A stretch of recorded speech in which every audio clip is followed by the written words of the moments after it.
नमस्कार, आपण पाहत आहात बहुजन हिताय न्यूज, जनसामान्यांचा बुलंद आवाज।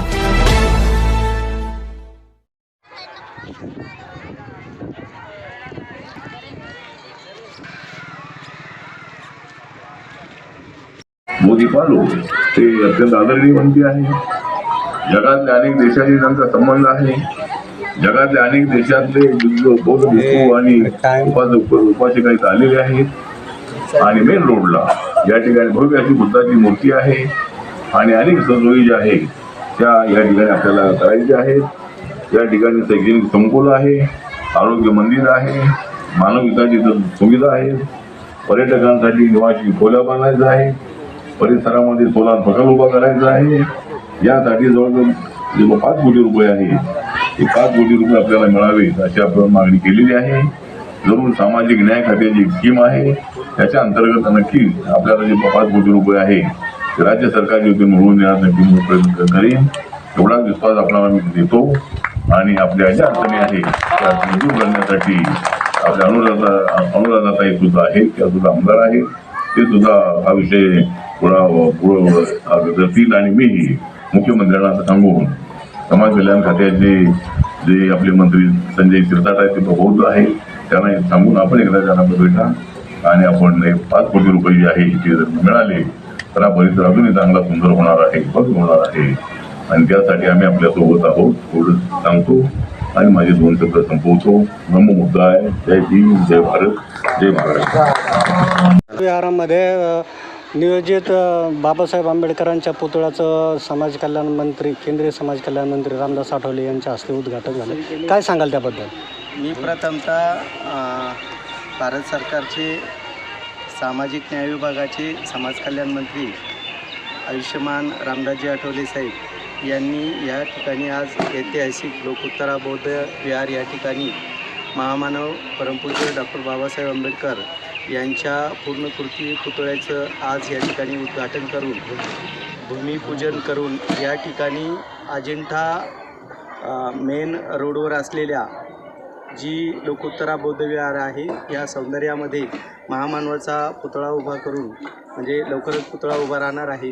या भूमिपूजनाच्या निमित्तानं मी सर्वप्रथम आदरणीय बंतीजी आणि आठवले साहेबांचं समस्त गावकऱ्यातर्फे स्वागत करतो।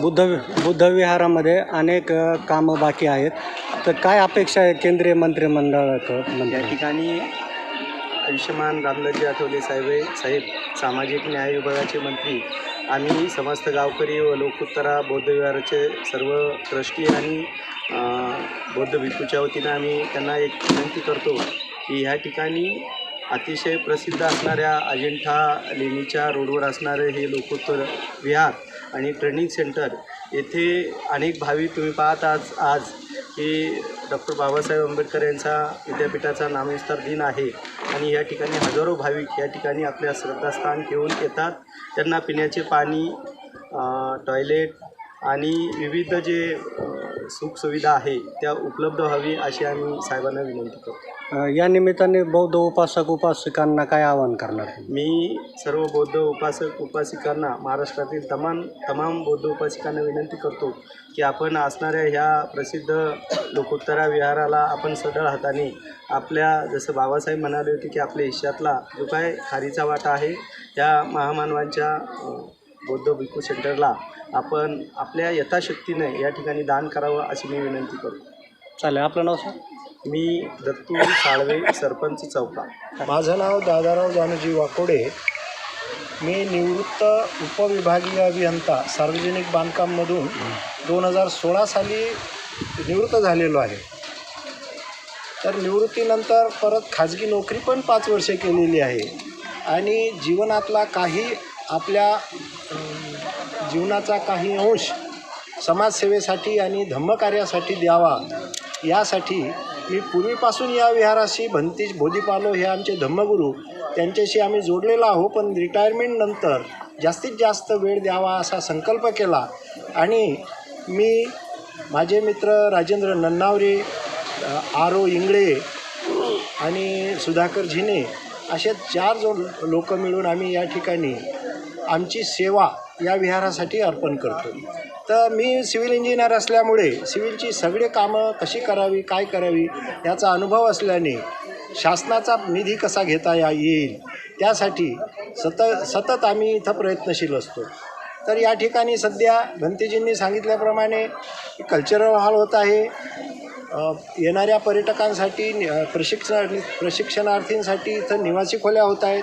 सर्वात मोठी इथं अडचण असलेली स्त्रियांसाठी पुरुषांसाठी स्वच्छतागृह नाही आहे, ते आम्ही लवकरच बांधणार आहोत. तर काही कामं सोडली हॉलसारखी तर बाकीचे कामं हे भंतेजींचे उपासक त्यांना त्यांच्या यथाशक्ती दान देतात. त्याच्यामधून जसं जसं दान मिळेल त्याप्रमाणे काम करण्यात येतं या ठिकाणी. म्हणून हे सर्व कामे आम्ही इथं करत आहोत. त्याचप्रमाणे इथं पाण्याची सोय नाही, पाण्याचं काम पहिल्यांदा करायचं आहे. आणि पाण्याची सोय झाल्यानंतर या ठिकाणी बाग बगीचे फुलवायचे आहेत. लहान मुलांसाठी इथं खेळायसाठी एक भव्य बुद्ध मूर्तीच्या बाजूला एक चिल्ड्रन पार्क करायचं आहे. असे अनेक प्रकल्प आमच्या संकल्प आहे. अनेक प्रकल्प भंतेजींचा इथं संकल्प आहे की अनेक असे प्रकल्प राबवायचे की त्याचा समाजाला फायदा होईल. जसं की दवाखाने आहेत, शाळा आहेत, कॉलेज आहेत, अशा प्रकारचे अनेक प्रकल्प या ठिकाणी नियोजित आहे. आणि मी या निमित्तानं सर्व निवृत्त अधिकाऱ्यांना, कर्मचाऱ्यांना, केंद्र शासनाचे असो, राज्य शासनाचे असो किंवा कुठल्याही महामंडळाचे असो, या सर्वांना अशी विनंती करील, बौद्ध धम्म हा मानवाच्या कल्याणासाठी आहे. म्हणून या ठिकाणी कुठल्याही जातीपातीचा विषय नाही. बौद्ध धम्म हा सगळ्यांचं कल्याण करणारा असल्यामुळे सर्व निवृत्त अधिकारी कर्मचाऱ्यांना मी या ठिकाणी आवाहन करेल की त्यांनी आपल्या जीवनातला काही अंश, काही भाग या बुद्धविहारासाठी समर्पित करावा. केवळ आर्थिक दान दिलं पाहिजे असं नाही. माझं आर्थिक दान जरी कमी असलं तरी मी माझे श्रम या ठिकाणी देतो, श्रमदान करतो. आमचे मित्र या ठिकाणी श्रमदान करतात. अनेक लोक श्रमदान करतात, आर्थिक दान करतात. तर सर्वांना या निमित्ताने विनंती आहे की आपणही आपल्या यथाशक्तीप्रमाणे या ठिकाणी दान करावं. बौद्ध धम्माचे संस्कार समाजासाठी जास्तीत जास्त समाजापर्यंत पोहोचतील त्यासाठी हातभार लावावा. आणि जगामध्ये, देशातच नाही तर जगामध्ये शांतता नांदावी यासाठी बुद्धाचे विचार हे जगभर पसरवावे अशी मी या निमित्तानं आपणा सर्वांना विनंती करतो. आणि नामविस्तार दिनानिमित्त सर्व समाज बांधवांना, पूर्ण देशवासियांना या ठिकाणी शुभेच्छा देतो. धन्यवाद. जय भीम. आज 14 जानेवारी नामविस्तार दिनाच्या सर्व बौद्ध उपासक उपासिकांना सर्वांना हार्दिक शुभेच्छा. आजच्या या शुभ दिनी राष्ट्र कीर्तीचे जे आपले केंद्रीय समाज कल्याण मंत्री आयुष्यमान रामदासजी आठवले या ठिकाणी येऊन त्यांनी आज डॉक्टर बाबासाहेब आंबेडकर यांच्या पुतळ्याच्या जागेचं भूमिपूजन केलेलं आहे. ते ही एक खूप मोठी आनंदाची गोष्ट आहे. हे लोकुत्तरा विहार जे आहे या लोकुत्तरा विहारामध्ये भगवान बुद्धाची भव्य अशी बुद्धमूर्ती स्थापित झालेली आहे.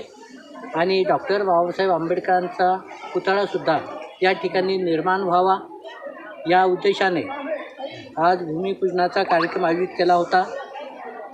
आणि त्या अनुषंगाने जे काही लोकुत्तर महाविहाराच्या वतीने जे काही जनतेच्या हितासाठी उपासक उपासिकांसाठी जे सुखसोयीच्या गोष्टी आहेत त्या गोष्टीच्याबद्दल आम्ही रामदासजी आठवले यांच्यासोबत चर्चा केली. त्यांना निवेदन दिलं की या ठिकाणी विविध सुविधा उत्पन्न व्हाव्यात. त्यासाठी त्यांनी ते मान्यसुद्धा केलं की आम्ही भरघोषपणे या ठिकाणी मदत करू असं त्यांनी सर्व उपासक उपासिकांच्या समोर आणि सर्व उपासक उपासिकांना आनंद वाटेल असं त्यांनी सुंदर असं या ठिकाणी प्रवचनसुद्धा दिलं. तर हे प्रवचन ऐकून आम्हालासुद्धा खूप एक आनंद वाटला की रामदासजी आठवले हे केवळ फक्त कविताच करतात असं नव्हे, पण चांगलं प्रवचनही देऊ शकतात, चांगलं उद्बोधक असं मार्गदर्शन उपासक उपासिकांना करू शकतात याची आम्हाला खात्री पटली.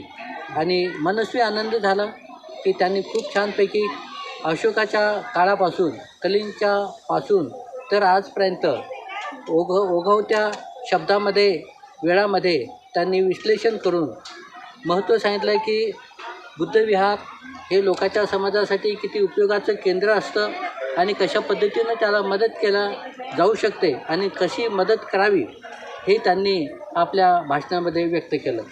तर खरोखर एक खूप आनंदाची गोष्ट आहे.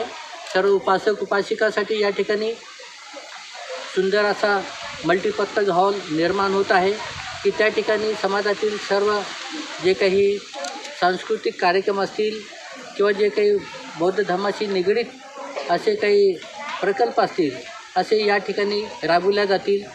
आणि या ठिकाणी भिक्खू ट्रेनिंग सेंटर चालू आहे.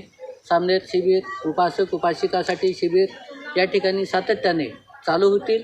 सर्व उपासक उपासिकांनी याचा लाभ घ्यावा. या ठिकाणी निवासस्थानाची सुद्धा व्यवस्था शिबिरार्थ्यांसाठी केल्या गेलेली आहे.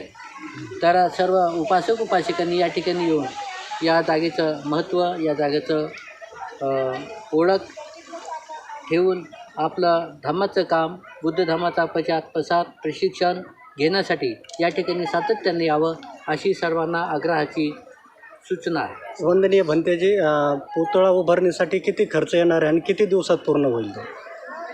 साधारणतः पुतळ्यासाठी 10 ते 15 लाख रुपये खर्च येऊ शकेल किंवा त्यापेक्षाही जास्त येऊ शकेल. आणि हे काम जवळपास 3 महिन्यामध्ये पूर्ण होईल. म्हणजे 14 एप्रिलच अनावरण होईल असं आम्ही तसा प्रयत्न करत आहोत. आता शेवटी ते कलाकाराच्या हातात असतं, किती लवकर ते आम्हाला पुतळा बनवून देतात त्यावरती ते अवलंबून आहे. बुद्धविहारामध्ये आता सध्या कोणते कामं चालू आहे आणि कोणते अपूर्ण आहे आणि किती, त्याच्यासाठी किती निधी लागेल? सध्या बुद्धविहारामध्ये जे काही प्रमुख ध्येय आहे, बुद्ध धर्माचा प्रसार व्हावा, ते शिक्षण भिक्खूपर्यंत पोचवावं, ट्रेन भिक्खू व्हावेत, विनयशील धर्मवान भिक्खू व्हावेत आणि त्यांनी समाजाची बांधिलकी ध्यानात घेऊन समाजसेवा करावी. अशा पद्धतीनं अतिशय होतकरू आणि अतिशय कर्तव्यदक्ष भिक्षू या ठिकाणी निर्माण होत आहेत.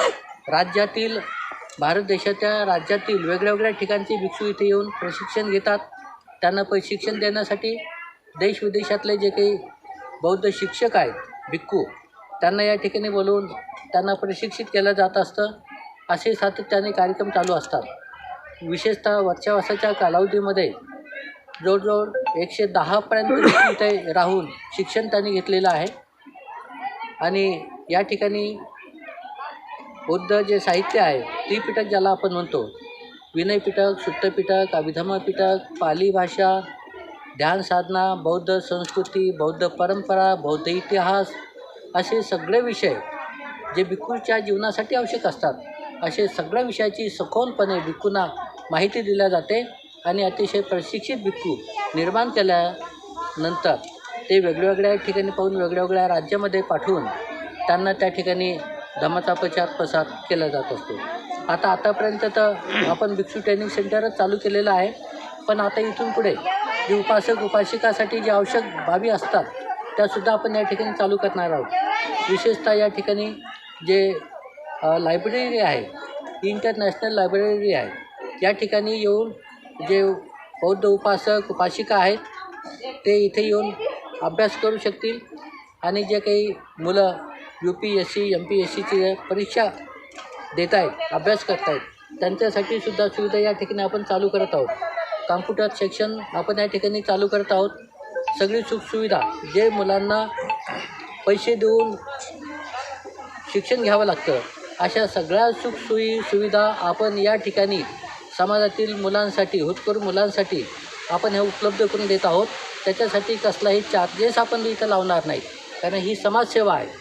आणि समाजाची सेवा करताना समाजातील जे काही घटक असतात, जे काही दानी लोक असतात, श्रद्धावान लोक असतात, त्यांनी पुढे येऊन विहाराला मदत केल्या गेली पाहिजे, अशी आम्ही त्यांच्याकडून अपेक्षा ठेवत आहोत. इथे या ठिकाणी एक भिक्षूंसाठी या भागामध्ये एक हॉस्पिटल निर्माण करत आहोत. तद्वतच मुलांसाठी शाळा आणि त्यांच्यासाठी कॉलेजसुद्धा हे आम्ही भविष्यामध्ये लवकरच निर्माण करणार आहोत. याबद्दलही आमचे प्रयत्न हे चालू आहे.